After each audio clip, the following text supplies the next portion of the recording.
doing today, Shed? Armageddon! Armageddon! Right, so we've got arm day today. The reason we're doing this arm day is, well, the main reason is push-pull legs is very much, it's fashionable at the moment, right? You assume? Straight to the point, you want to clear up some rumours. What? You just want to, okay. You want to just basically explain the reason of arm. For some reason, arm day has become a bit of a taboo subject. It's like it's not allowed and not needed. It's not cool enough. It's not cool anymore. It's all about push-pull legs, which is fine. But we're at a level now where we need every body part to be given its equal attention. Some more than others. Yeah. James is looking to bring his arms up. Me personally, these are my fucking limbs. So if I'm going to give my legs the whole day, I'm going to give my arms the whole day. It's important for every pose. There used to be a massive genetic weakness for me, which doesn't make any sense. It used to be a genetic weakness. There used to be a weakness, yes. And I think it was massively down to my training, because I used to do push-pull legs, upper lower. I've done all of that before. I massively believe in it. However, it's come to a point where if I were to do a whole push session and just do a little bit of triceps at the end, it's not quite enough. Yeah. So and the other thing is as well, arm day, it's boring. It's not super intense. There's no heavy lifts. There's no screaming or getting into it. There's nothing to it, but it's necessary. It's one of those, it doesn't feel overly rewarding at the time, but it'll be rewarding when you're on stage and people say his arms come up. Yeah, and one of the proof is in the pudding, and the pudding we're talking about is this delicious sweet treat here, is that he posted a photo on his Instagram. The first comments were all about arms being looking better, bigger and better, and I responded saying, yeah, and like we've done the proper fucking training series at Redcon 1, we do all these big, heavy, brutal sessions. Arms isn't like that. It's one of those body parts that is all about accuracy, like isolation. It's very, a lot of that mind-muscle connection, blood volume, a lot of that stuff. The stuff that James and I are not known for. But one thing I am known for is having pretty good arms, and I think one thing James will be known for is having very good arms. And this is part of the process, and these are the things, sometimes there has to be a very big difference between doing what you want to do and doing what you need to do. I fucking hate training arms. I don't like this. This is boring. This is the most boring session of the week. I don't look forward to it. It's not enjoyable. It's not exciting. But when I'm on stage and I hit a front double, it's one of my best shots because of my arms. And the same with James. So we're going to crack on now. One of my biggest inspirations for arm training was actually Justin Compton. Everyone knows that guy has some of the freakiest arms ever. And I watched how he trained them, and I noticed it wasn't as ballistic and heavy and intense as everything else. It was just much more specific and accurate, which is what we're going to do today. So, Armageddon. Armageddon. Armageddon. Armageddon. Right, let's get on with it. Let's go. Think about it like this. The reason I said you're not going to see a ton of like heavy stuff today, everyone knows that James and I can barbell row 5-6 plates, T-bar row 10 plates, dumbbell row 100 kilo dumbbells, fucking pressing 100 kilo dumbbells, incline pressing 5 plates. You know, we can do. We've done all that stuff. So all the heavy loading is taken care of with those body parts indirectly. So to come in here now and do heavy close grip, heavy dips, heavy curls, that's a lot of the same. So with arm training, it has to be just very different, very accurate, and very specific to what we want, which is arms. So we're going to train directly our arms. So a couple of little things we're going to be doing is, for triceps, we want to train the muscle over its full range. So if you're watching this right now, just try this. Put your hand there and squeeze your tricep. Now you might be able to contract it. If you bring your arm down, keep it contracted hard. The further back you bring it, you can feel it tighten up. So when you're back here, that's as tight, that feels really short and contracted. That's what we're aiming for at the bottom of the rep. So the elbows back and there. Rather than be like here, to get the muscle as short as possible. So the whole purpose of this is the first movement, get the elbows loose and grooved and lubed up, and also training within that range, getting the tricep as short as possible. The next move we'll do is kind of a dip, which is that mid-range. So just call it the loading, and then the third movement will be training the tricep within its stretch, lengthened position. And obviously we're trying to keep as much of the load off our joints as possible, because as I said earlier, with back and chest, a lot of that loading work is so heavy that you can't not load your joints. So this is one of the best movements we found in terms of getting the tricep nice and short. Ideally, I'd like a longer rope. Or you can attach 2 ropes and get them nice in here. But the ropes we have here are both different, so one of them is longer than the other. So this is the best we can do. But if I had my way, I'd use a very long rope and get much shorter. So, yeah. I'll be that guy that's using a lat pull down to use triceps. Please don't hate me. It's the same with Luke. The reason I like doing it on here is because space, loads of space. Space, and also where the cable is in line with me seems to just always feel a little bit better for me, personally. Because I just realised now, when I train at the other gym, I used to pull down. Listen, yeah, see what you see. See how James has stood away from the machine? So he's stood away, he's not pushing directly down. Because he's back a little bit, the cable's going that way. So where his tricep maximally short, the weight's pulling his arms forward, not up. So he's actually getting a lot more tension and loading like that. It's so stupid, but I can feel more. It makes sense because you're still so much further away. See the angle, so when he's there, the cable's actually moving that way rather than directly down.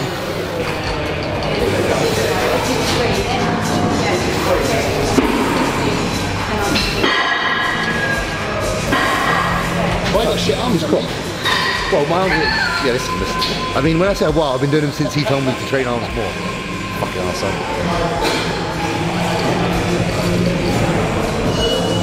He might get this and totally like the other version still, but I just find, especially on the stretch portion, so when you're there, I get a lot more nice stretch because of where it's pulling from.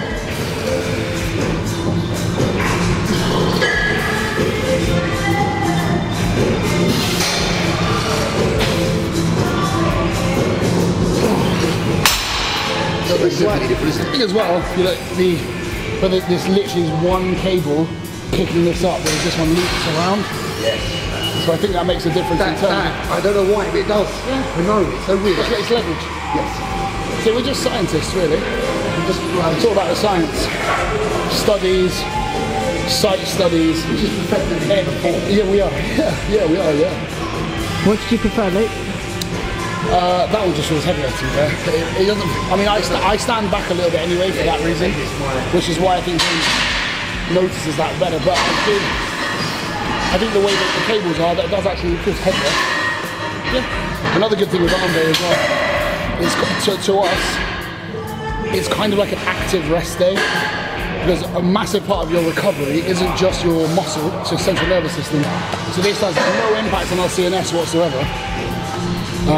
But we're still active, we're still training, like so calories, yeah, still putting in some muscle, putting in some carbs and some protein, get some recovery. Yeah.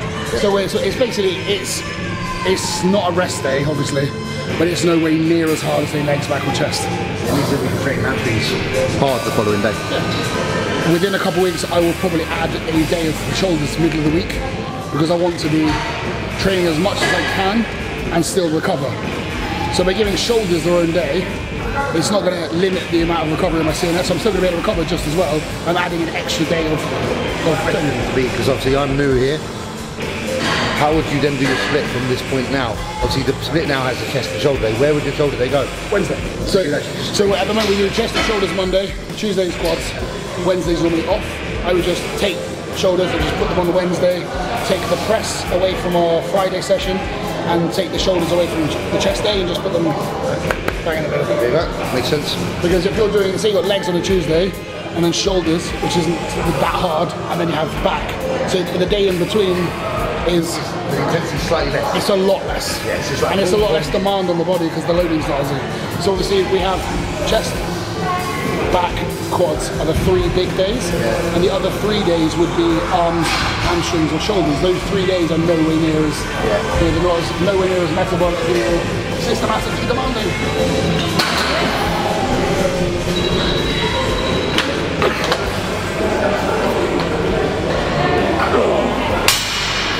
It's fucking good, isn't it?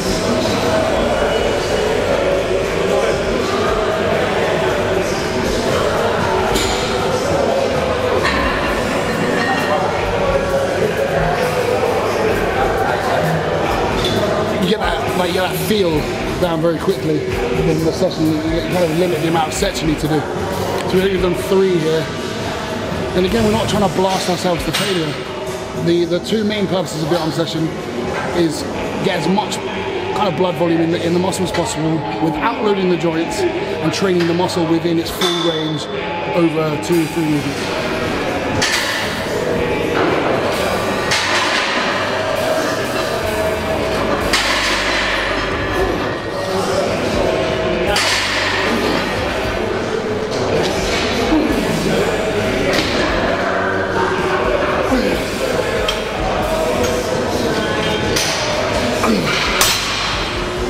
That's it for this movement. I'm gonna fucking go. So moving on to like a dip machine now. It's kind of like a dip / kickback. A lot of the time I'll use the hammer strength dip machine and load it up a little bit. I'm suffering from a bit of a pec injury at the moment, so I can't. Well, I might be able to. I haven't tried. I just don't want to risk it. So we're gonna use the after machine. I really like this. It's very similar in range to what we've just done.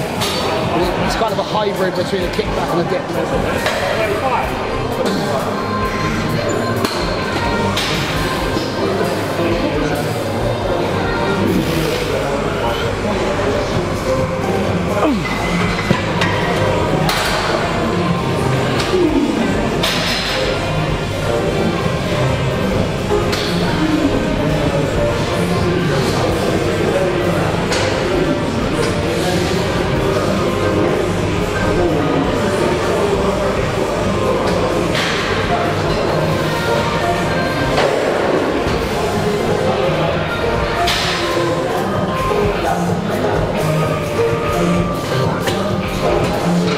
Burn there already.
It's like we are making it way harder than it should be. And that's the best way to take it off your joints. Like for example, if you have knee pain, this is a little elbow pain, and you know you can't go heavy, choose a weight that you know you could do for 20 reps normally, and make sure you fail at 10 to 12. And just by saying out loud that you should do something, you think, well, how am I supposed to do that? You just make it as hard as possible. Like squeeze, pause, contract, just do everything you can to make that rep as hard as possible. And that's the best way to take it off your joints.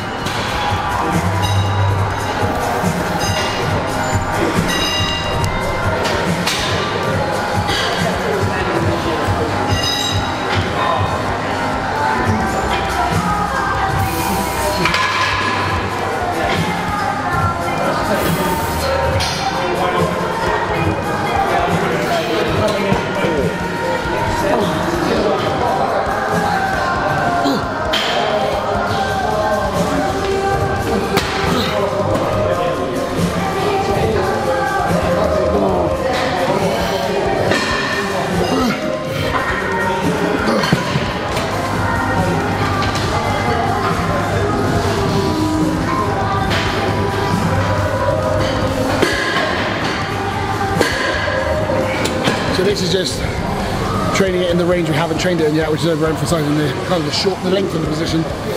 I personally like doing behind the head kind of cable stuff. My pec on this side won't allow it because it's, like I said, it's a bit injured. My left shoulder's been bothering me for a while. got some inflammation and restriction within the joint. So we are doing this slight incline. It takes a lot of stress off the joint, on the shoulders, sorry, but we can still overload the stretch position of the tricep. So yeah, it's a nice little movement. You don't need to go insanely heavy because we've already done a lot of work already. And I wouldn't advise going insanely heavy in the stretch position either.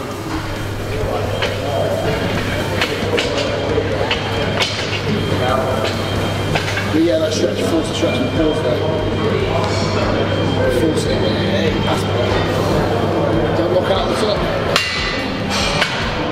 You can see here, we're pausing that stretch, overloading the stretch. We come at 3/4 of the way.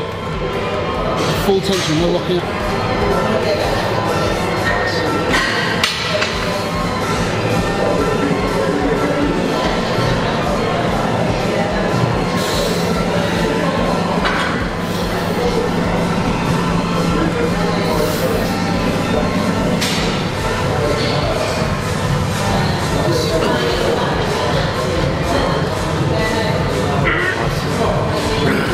Try this lift at home. Look the way James is doing it. He's putting the bar right to the back of his head.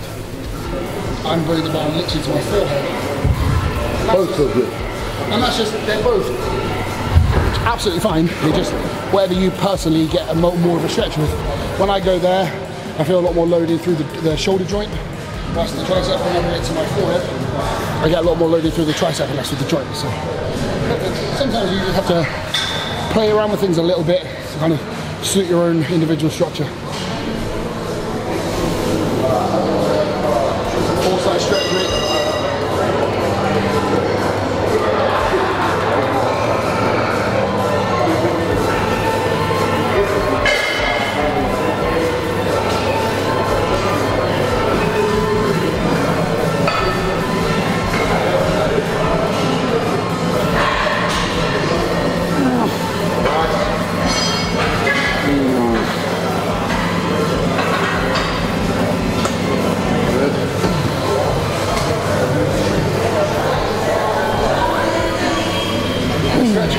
Of like kind of any body part. So consider I think every single body part we train, we should train it at some point within the session, within the stretch position. So if you think about chest, that would be the dumbbell fly. There's not much tension at the top, but there's a lot in the stretch position. Quads, I think the only real place where you can load the length and stretch is the hack squat, really. Back, a lot of that, say like pullovers, stretching the lats, and also letting things hang when you're doing a row, opening things out. I think training things in its stretch position is something a lot of people don't seem to do.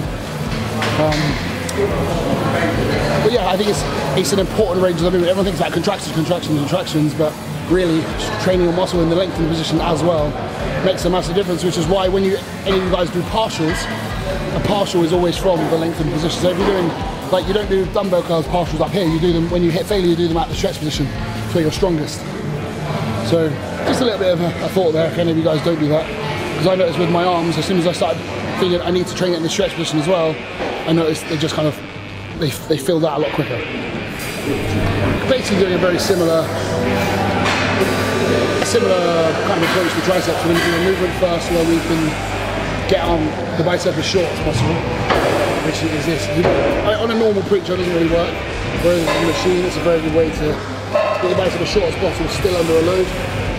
Then we'll do an EZ bar second, which is where we'll kind of use a little bit more weight and just kind of slog it. And then third movement will be a stretch movement. And a stretch position on the bicep is either kind of like so back here or up here. Now up here, I've hex bad, so I can't really do that. So we're going to do like a seated dumbbell curl, which will be straight to the stretch position. So it's all very much the same thing. Just training in the muscle. It's a small muscle, there's not a huge amount of range, but we still want to exploit as much of the range as possible.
That big old melon. Not this. This is the...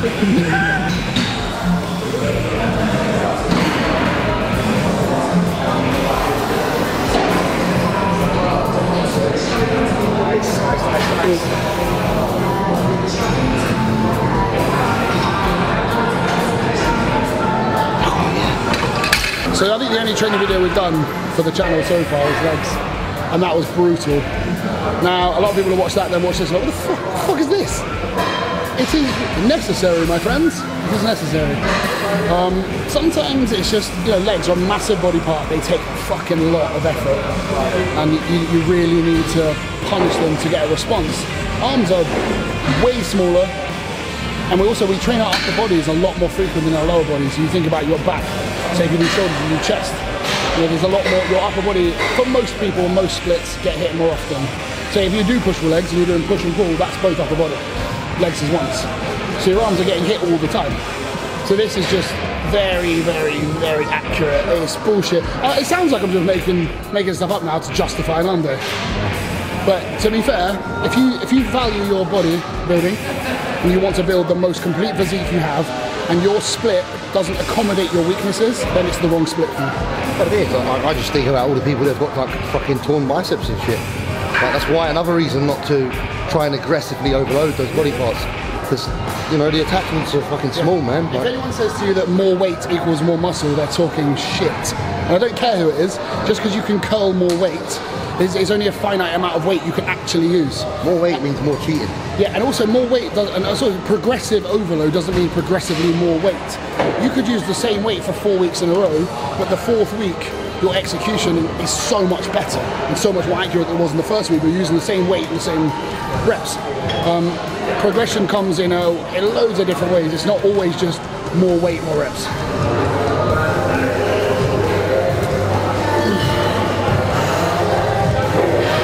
Fuck off! Okay,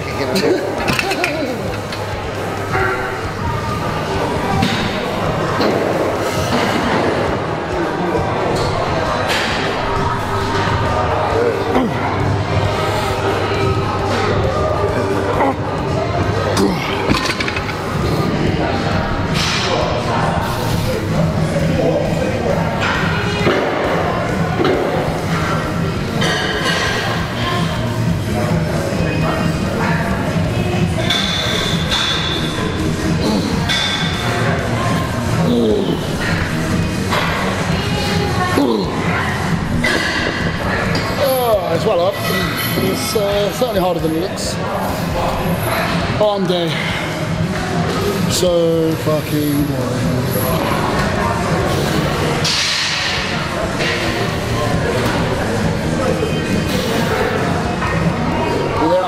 That top part, mate. And that top part up there. There you go. That's the one. That's the one. Full range, all well. There you go. All well. Look. Good. How do you find it on there? Yeah, I don't. It's really felt right. So another thing with biceps, a lot of people when they do like curls, they kind of go like they try and twist it out or do whatever. Think about it, like your bicep is just, it's responsible for 2 things. It's that, but it's not really, it kind of is, but it's mostly just a hinge. So if you're doing a dumbbell curl, you're going, starting here and curling it out. It's just, look how much shoulder rotation there is there. Whereas really, it's just, it's all in a straight path. There's a hinge, there's the bicep, it's just a straight hinge. That simple. I think a lot of the time you have to look at the joint the way it is.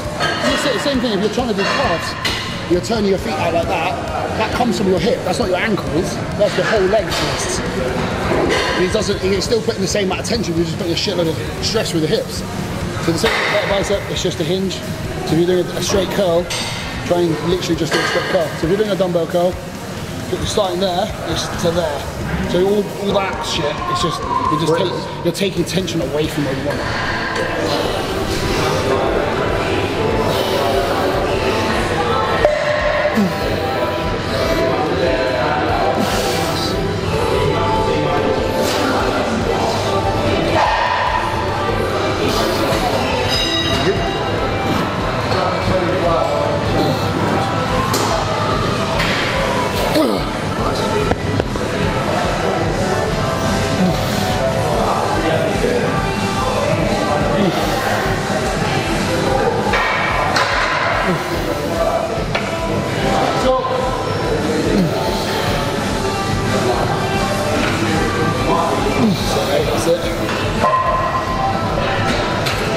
A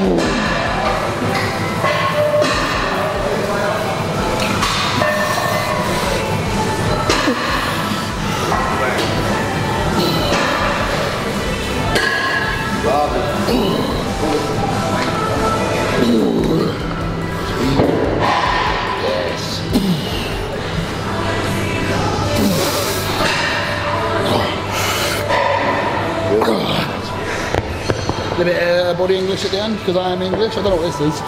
This is me. This is my body English. DJ, get busy. About too much total war.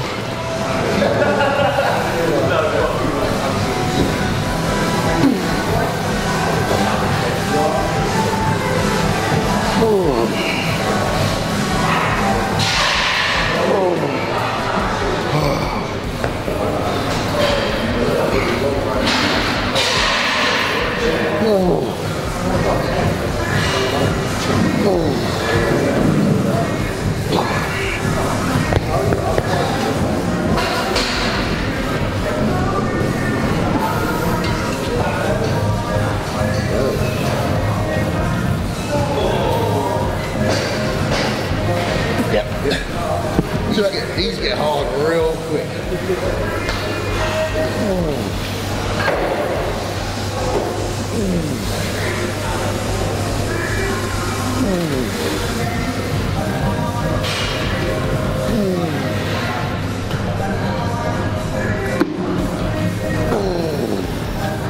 Big stretch.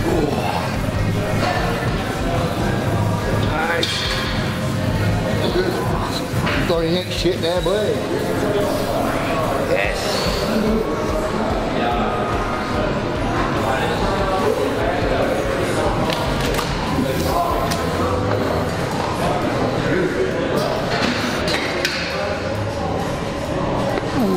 Come on. You'll notice as well, we haven't really done forceps today. I don't see the point. Forceps, yeah. I don't, because I think the volume. Yeah. Yeah, so we've been training together now, since just before Christmas? We did a lot of training.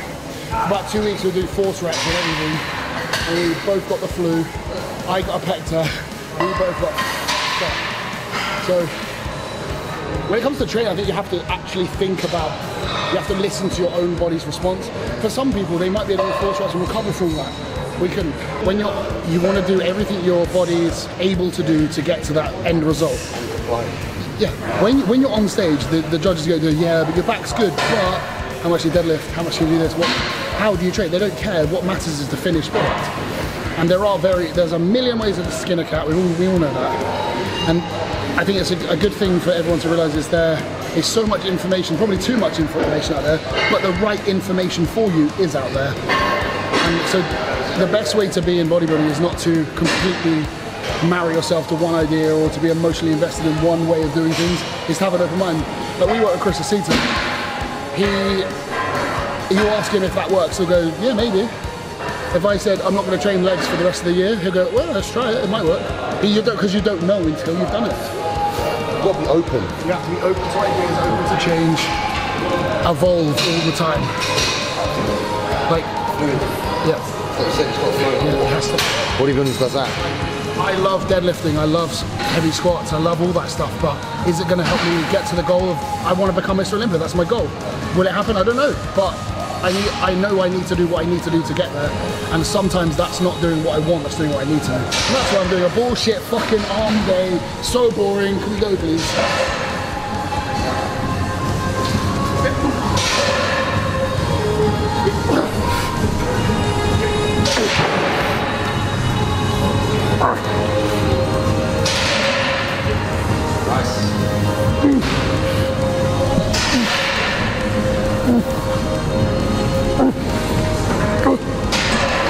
Arm day Armageddon, it's complete, it's finished. I think one of the take-home messages for today, when it comes to anything, whether you're trying to learn an instrument or you're doing a bodybuilding, whether you're trying to be the best at whatever you want to be, you do have to do all the initial things first. You have to learn the basics. If you want to become a great painter, don't try and do the Sistine Chapel first. try and maybe learn how to draw a circle, maybe. Yep. And that's what bodybuilding is you make the most of every step of the journey, and you keep going, and you keep evolving, and eventually what I'm doing now, I probably won't be doing in 2 years. It will change. You have to allow yourself mentally to be able to adapt and overcome. Adapt, overcome, Bear Grylls. But you know what I was thinking as well, like, and I realised the correlation between the further you get into your bodybuilding, the better you get, the more you actually will find yourself in the gym doing what you didn't enjoy doing in the beginning. Because the beginning bodybuilding is all fun, progress is quite easy in the beginning. To earn muscle all over, it's kind of not that hard. But once you find yourself at the pro level and starting to have to concentrate on areas, you are going to then have to train in a manner that suits that over what you like doing. So I tried to get this point myself the other day. Bodybuilding for me now, and I imagine for you, it is totally different than the beginning. The beginning it was all fun. Now it's business. You know, you got to improve your body. You just got to do what business you have to do. You know, to get the position, you got to do the work, and it is work now. It is work. It really is.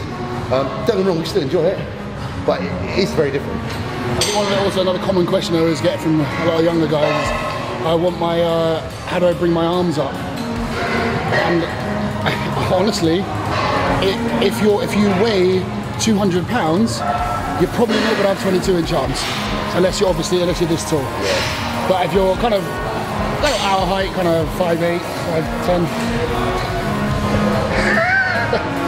Yeah, if you're kind of our height, we had to push our weight up to over 300 pounds a couple of times. Yeah. To bring our body parts up, you know, it's like everyone says, how do I get more sweep on my quads? Get bigger legs. How do I get bigger arms? Get bigger everywhere. It's body building. And like you just said, you don't just bring up one body part. You've got to put the weight on everywhere. Then you've got to work with it. But you need the weight in the first place. And that's why it is so important to push up the body weight. Is it something you say, like every 1 pound of muscle you gain, something like 5 pounds of fat comes with it? Probably, yeah. The ratio is like. To build muscle, you need to eat a calorie surplus, and that will end up in body fat. Definitely. This has nothing to do with anything, but no, but it's just true. It's just, yeah, it's all little snippets. There's been some gold nuggets in it. There's been some shit, but there has been some gold nuggets. So you guys watch the video, trough for all the shit, pick out the gold nuggets, enjoy the gold nuggets. Like, subscribe, comment. Like, subscribe to James's channel. Yeah, I've got some videos coming. So it's a bit bare at the minute, but bear with me. Get involved. He'll be on there. Bear with me, boys. Bear Grylls with me. Adapt, overcome. We're out.